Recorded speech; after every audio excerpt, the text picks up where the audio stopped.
Hi, I'm Paul Bloom, and I'm delighted to welcome you to Introduction to Psychology.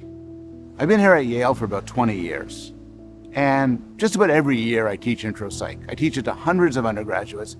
It is one of my favorite courses to teach, but I'm particularly thrilled to be able now to present the material of Intro Psych to a broader audience. Now, there's all different ways you could take this course.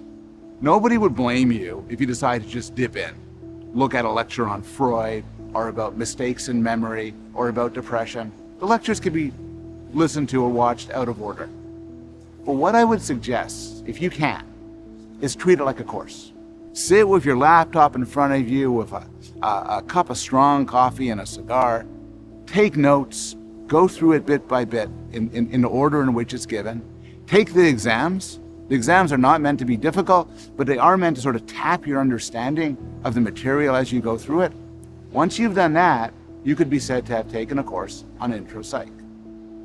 Then, if you want to move it up one level, you can do the associated readings. The readings are online, they're from an excellent textbook, they're free, they're written clearly. And if you do the lectures and you do the readings, then you can legitimately say you took Intro Psych, and you'll have a tremendous background. The course covers every important aspect of the science of the mind. I start off with the brain, asking the question of how this physical lump of meat gives rise to mental life. We talk about Freud and Skinner, looking at the historical foundations of psychology. We talk about how children develop, including some research I've done in that building over there. We talk about how we learn to speak. We move to perception, how we see the world, how we remember the world, how we attend to the world. We talk about the emotions, love, lust, anger, kindness, and hatred.